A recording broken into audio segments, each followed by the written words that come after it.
Good morning and good morning to this masterclass. 5 things to know if you are dealing with problems in the workplace. And those problems can be of a variety of nature. They can be difficult people, difficult situations, or something that has happened outside of your work and your circumstances there are not necessarily difficult.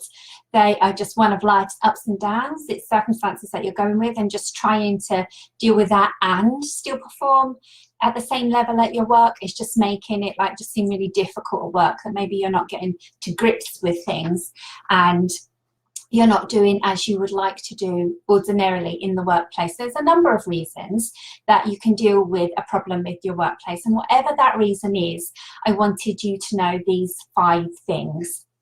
So first of all, it's welcome to this 5 things to know. And as always, the best way to get the most use out of this masterclass and any masterclass is to make your own notes. It's much more important what you write down than what if I was to give you a crib sheet or a worksheet. Sometimes I do provide worksheets, but your worksheets are always much more valuable and useful to you than anything I could possibly give you in that methodology, in that media. So take your own notes. Once you've taken your own notes, turn those notes into action points. So you might take a note on something, but then how do we actually turn that into an action? How do we turn that principle into something we do on a daily, weekly, ad hoc basis? How do we turn the idea into an action? And if you need help in that, then just put a question in the comments and I'll come back to you. So that may not be today or tomorrow. You may just be taking your notes just now and then turning them into actions, maybe something you do later on in the week, and I can definitely help you with that. Once you've got your whole list of actions out of there, you decide which 1 or 2 actions you're actually going to implement. And as always, if you have any questions about A, the content that I share here, or B, what comes up for you in your situation, what it prompts you to think about in your notes, if there's anything you want to ask, absolutely ask in the comments and I promise I will answer all of them. So, all things being equal, we really shouldn't need this masterclass at all, should we? If everyone does what they should do, if everyone behaves well, if everyone behaves respectfully, if everyone works the most efficiently and the most effectively, and if everyone communicates in their own communication style, respecting other people's communication style, so there's no conflict in communication, then we wouldn't be having any problems at all in any way, shape or form in the workplace. But unfortunately, that isn't how life works or work works. So there are situations where we will have problems and difficult situations, difficult people, challenges from time to time for us to deal with. And what these can range from just inconvenience difficulties to absolutely soul destroying difficulties. So there's, even though it's like a spectrum, it doesn't matter. All that matters is if you're dealing with it, then there's things you can know to help you deal with it. It doesn't last forever. But it is really important, if you're on the inconvenient end and not on the soul-destroying end, that you still address it. It's much easier to address things earlier on than later on. Now, one of my friends, lovely friends, on her Facebook page, I'm sharing this with you because it's a business page that is in the public domain, I'm not breaking any confidentiality here, is she was telling a story about how she got into her industry, and she's a natural healer, she's an amazing woman, and anyway, the challenges that she had in her workplace, and keep being downsized and applying for jobs, and keep being downsized and applying for jobs, and keep being downsized and applying for your own job, and coupled with the difficulties in the clashes of personalities, meant that she actually ends up with almost terminal liver failure. So her body was dying on her due to the stress.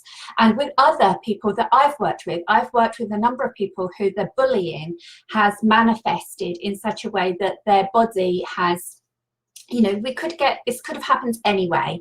It just was a coupling of the situations, but they've been off sick for some time. They've been off with stress, they've been off with arm and shoulder problems, they've been off with hip replacements, and it's that coming back to work that is causing the fear, because they know they're stepping back into an environment where the bully is still present. So what I want to say is, wherever you are on that spectrum of dealing with problems in your workplace, whenever it's uncomfortable or inconvenient for you, please, please, please do address it.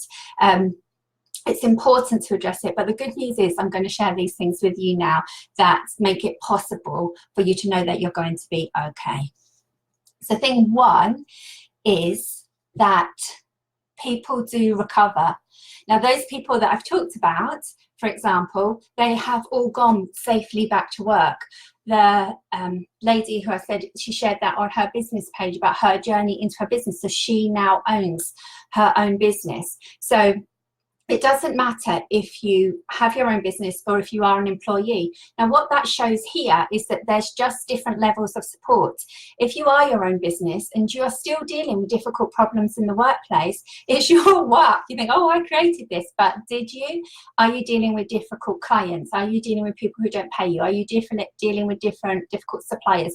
Are you dealing with copycats? Are you dealing with trolls? Are you dealing with nasty things in your business, which are all difficult situations and difficult people, but you don't necessarily have the backup of HR or a union to help you? It's like, what resources do you have? And we can talk about that separately to be able to help you deal with that difficult situation. It just means that even if you are your own business and you feel that you don't have the access to what maybe a HR department would give you, you can still recover from this. There's people who now have been through a lot of those situations and their business is still flourishing, and the service they provide for their clients is still strong, and the life that they lead is healthy and robust. And it's the same if you're an employee, then maybe you will go to HR and there are procedures and policies to be in place. That doesn't mean they're always adhered to, maybe, especially if it is something like bullying or if it's downsizing, then HR probably have a lot on their plate anyway. But that doesn't make it any less important for you to go to HR. So whether you've got a helpful HR person, whether you've got a helpful union person, whether you've got an unhelpful HR or unhelpful union person, you still can recover from this. So I just wanted you to be sure that the first thing you know, however difficult your situation is, it's not, don't think, oh, it's all right for them because. Just think whatever situation you are in, recovery is possible. There are many people out there who have recovered from difficult situations, both in their own self-employment or limited company, or you want to do it, and being in an employed basis. So the second thing I wanted to cover is that this is really, really common, unfortunately. Now, a few months ago, there were some reports on the BBC website, and if you want the links, then just pop it in the comments box and I will find the links for you. But the BBC news website, well, the BBC is a broadcasting company, so it would broadcast news as well as television programmes. A number of prestigious UK universities had paid like silence money to very respected professionals, so that once they left, they weren't to discuss the bullying in the workplace. Once they left, they weren't to discuss the sexual harassment in the workplace. Once they left, they weren't allowed to discuss how equal pay for men and women wasn't applied in the workplace. So there's a number of silence in policies that have gone out. So don't think that it's just you. It's unfortunate that it is you. I'm sorry that you are experiencing this. But what I want you to know is it's common. I want you to feel that you're not alone, so that other people are dealing with difficult things in the workplace. Because when you feel it's just you, you can feel isolated and you can feel that you're on your own journey. And it's not just you. Also, what can happen is big companies. So there was also, around the similar time, I saw a report, and it was just a couple of lines, so it hasn't been proven, and I'm not a usual person to gossip. This remained with me, though, for a reason, and it was the article was called "The Real Reason That the Two Founding Members Left Instagram." And as you know, Facebook bought Instagram, and Facebook then transferred a lot of their policies over to Instagram. And at the time this was happening, the two founders were having their own life. I think one of them was off on leave, maybe maternity leave. I could have got the details a little wrong. It's not the details that are important, it's the principle. But when he came back, everybody believed there was a policy of Zuckerberg making it so difficult for this director to do his work that he would resign and leave anyway. So it doesn't matter if you're in an ordinary, which we would call an ordinary organization, or a large one that's got such a public profile. It's common across the board. So please don't think you are alone. You're not alone. Now, some people might think, oh, it's okay because I work for a smaller, and small can mean small, or it could be an SME, a small to medium enterprise. So you could be like, just like what would considered like a cottage industry, and then you can maybe be like an industry that's turning over a couple of million, and these are not listed businesses, these are company businesses. And you can think, oh, it's great because I'm a member of the family, I'm working in a family business. That's what I meant to say, a family business. And family businesses can be joyous for lots of reasons, because you get to, maybe if this is important to you, have those closer relationships, you're heard more, you're understood more, you're supported more. But they can be just as dysfunctional as some families. So, you know, it's like, oh, be careful who you upset, and don't say this thing to that person, and don't push their buttons, and like, you're the black sheep, so you'll always get whatever's going on that manager's mind. So they're going to come and persecute you, because that's how it might work in some families. And in that case, of course, they'll have their HR policy and procedures in place. But will they follow them? Well, it depends. How much do some families follow what's best practice in communication and integrity and honesty and role model in their organisations? So just be careful if you are joining a new organisation, because if you join an organisation that automatically asks you to opt out of the EU Working Time Directive, it's like you've already, before you've got there, you've already got an idea of how that company operates. And that company operates in a way that they want you accessible to them all the time. And if they ask you to opt out of the EU Working Time Directive, at outset, what best practice are they going to ask you to opt out of whilst you're in your employment? And if they ask you to opt out of that when they are, whilst you're, so now we've got at outset, whilst you're in employment, then also what they're going to ask you to opt out of when you leave, i.e. are they going to pay you silencing money so you don't say just how bad that organisation is to work for. So ideally, we're not in a situation that is quite that difficult. So you're dealing with your problems in your workplace is unfortunate. It is common. So start to look out to these things and start to speak up, because if you're saying, well, I opted out because I wanted the job, because I needed a pay rise, because X, Y, and Z, then, and so you're prepared to give up your European working rights, it's like, so you have no protection. It's like, what are you really saying? Also, what are you teaching your children to say? What are you teaching your peers to say? What are you teaching that is acceptable in the workplace? So there are a couple of things just for consideration. But this point, this part 2, is just to know it's common. It's not just you. You are not alone. And remember, part 1, you can recover from this. So step 3 to know is that recovery is a process. If you are dealing with difficult situations in the workplace, however that workplace is set up for you, recovery doesn't happen overnight. Much as we would love it to happen overnight, it doesn't happen overnight. But then think of all of the other things that you have achieved that have also been a process. So maybe you've decided to buy a house. You don't just go in today, do you? And you say, oh yes, I'm going to put an offer in. Well, actually you do say that today. But then you know when you say that today, you're not moving in tomorrow, are you? We now know that there's a process. You may or may not have sold your house. There may or may not be other factors. We don't know where this seller is in the chain. You know you're going to have to go through the contract stage, the agreeing contracts, the completing contracts, the exchange of money, the packing up, the decluttering, the organising the packers, writing to all of the utilities. So it's a process, moving house. And if we think actually recovery is also a process, like Christmas and going on holiday, much as we love them, we don't just wake up on the 25th of December and go, oh, Christmas is here, or yay, I'm getting on a flight today for my holiday, it's here. We know weeks in advance it's coming. We make sure we've got the invitations, we make sure we've got the gift list. So it's a process. If you are qualified in anything, you don't just rock up, you don't say, oh, I'm going to qualify in that, and then tomorrow you go in and sit the exam, do you? No, you go through the stages, you go through submitting your papers, you go through learning the modules, you go through some test papers. It's all a process. So look in your life where you have been committed to a process before, because all of those skills are transferable. Each time you've moved a house, which some people do all the time, some people rarely do. Each time you have an organised a lovely Christmas or holiday, each time you've qualified for something, each time something's important for you, have a look at how you've managed the process. And because that process can be transferred over, all of those skills can be transferred over.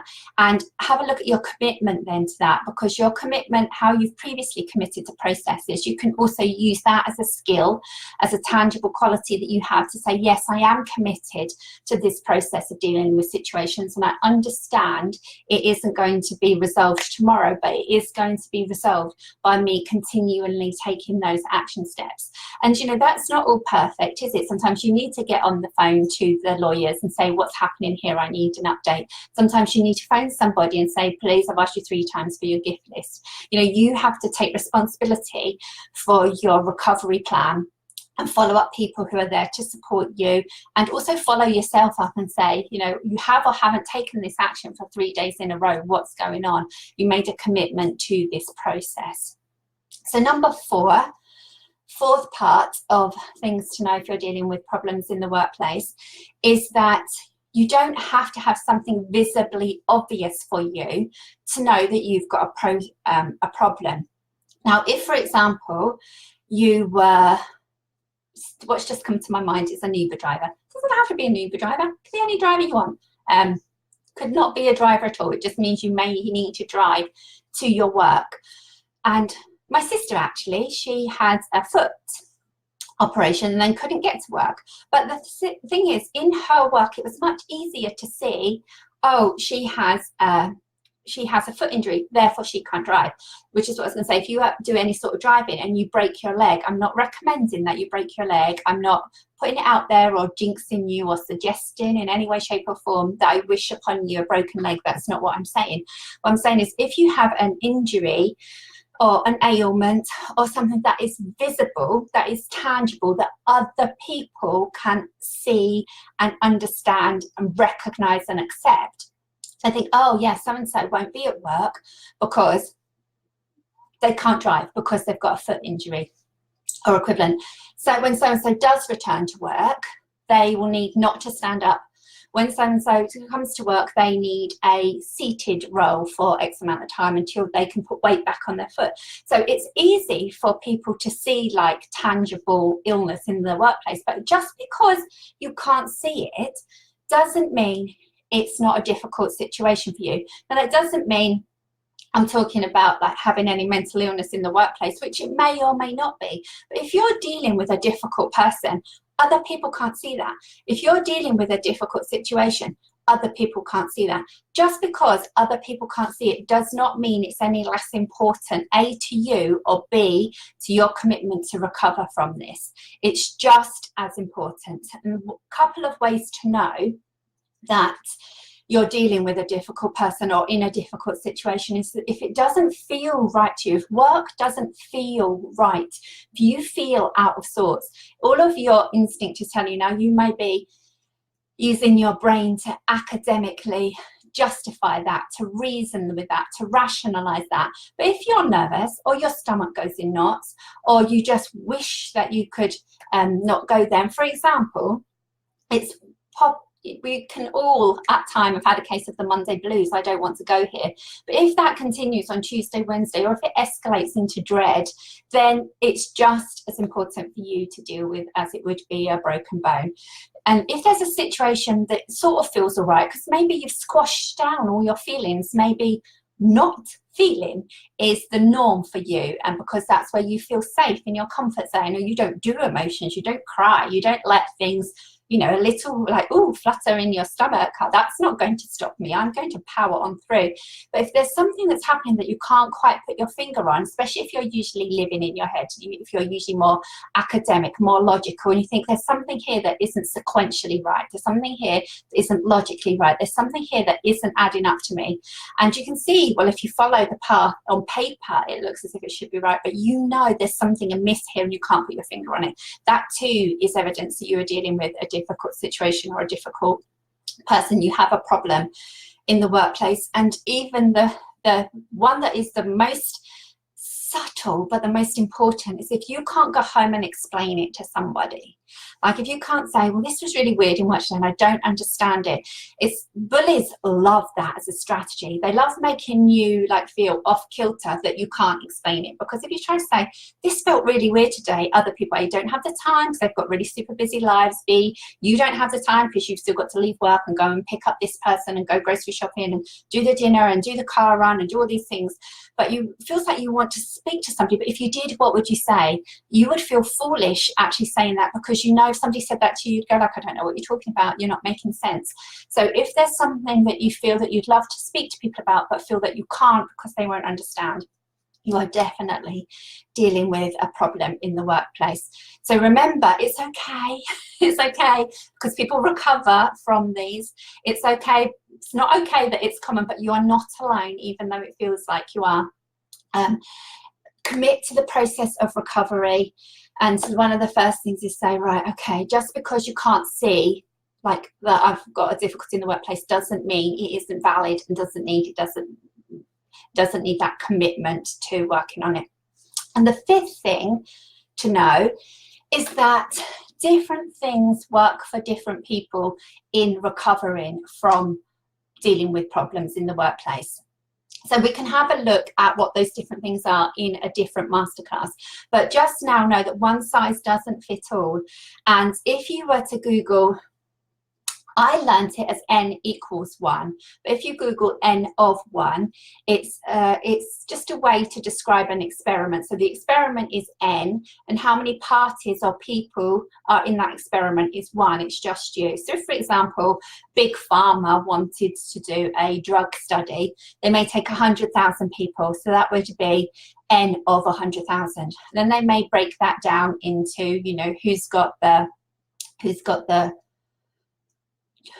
drug, who hasn't got the drug, or a double-blind study, whatever it is. But for this case, it's about having the commitment, having that courage to say, oh, I'm now doing an n equals 1 or an n of 1. This is my recovery plan. And my recovery plan is sort of experimental, because I'm going to try is also a bit of a swear word, so we'll come back to that maybe in this masterclass or maybe in another one, is to say, but I'm going to absolutely give my best to this strategy to see how it fits for me. Does it work in the workplace? Does it feel right? Am I comfortable doing it? Do I know how to use those tools? Am I supported in doing this? Am I safe to do this? Because when I give people a strategy, I never give them anything they can't do, and I never give them anything they're not safe to do. So you would be comforted to know, yes, this is my experiment, or these are the first few things I'm going to work on my plan, and I'm going to do this, and if this works, I'm going to keep it, and if this doesn't work, I'm going to park it for a little while till I understand what happens, and I'm going to do the next thing, and I'm going to do the next thing, and I'm going to do the next thing. So your plan is personal to you. Be sure when you're writing the plan that you get some input from people who have experience and expertise and a degree of success in helping people in these situations, so that you know when you build your plan that it has a good, robust chance of working in those criteria that I said, that there are actions you can do and that you are safe to do. So that's the 5 things to know. So if you have any questions or comments, anything at all, please do pop them in the comments box and I'll answer them all right now while I'm here. If you are catching the replay, then let me know that you are catching the replay, and I will also answer any questions or comments or concerns that you have there. I will answer all of them, I promise. So the couple of things to remember as we close on today's masterclass is all of the things that I've shared here today are very simple. They are simple. I personally don't believe in making things complex or complicated. If we start to use jargon, if we start to make things sophisticated, we are not helping each other at all. If you're dealing with difficulty in the workplace or in any place, you certainly don't need more complication or language, and you need something that's very simple for you to understand and simple for you to execute. That doesn't always mean it's easy, because taking the first step isn't easy. It takes bravery and courage. It takes support. It takes encouragement. It takes lots of things. So it's very simple, but not always easy. And I am absolutely here to help you make it easy. So refer back right to the beginning then. Have a look at your notes. Turn all of your notes into action points. And again, if you want some help turning like a principle or a concept into an action, let me know. Decide which actions you are going to take. Ask all the questions you want. Now, with this masterclass and any I run in the future, and I've got a whole load organised going forward, is you can do this yourself. You absolutely can. You can take this masterclass and use it as a template to create your commitment and have a look at what your N=1 is for you. You can start to understand the importance of it. You can say, just because you can't say it doesn't mean it's not important to me, and you can work on your dealing with your situation yourself. If you want help and support, if you want a buddy, if you want to work one-to-one, then absolutely ask. Let me know, message me separately, ask, and I'm absolutely here to help you. So no comments, questions, nothing has come up. I will wish you all a fantastic day, and I look forward to seeing you soon. Bye.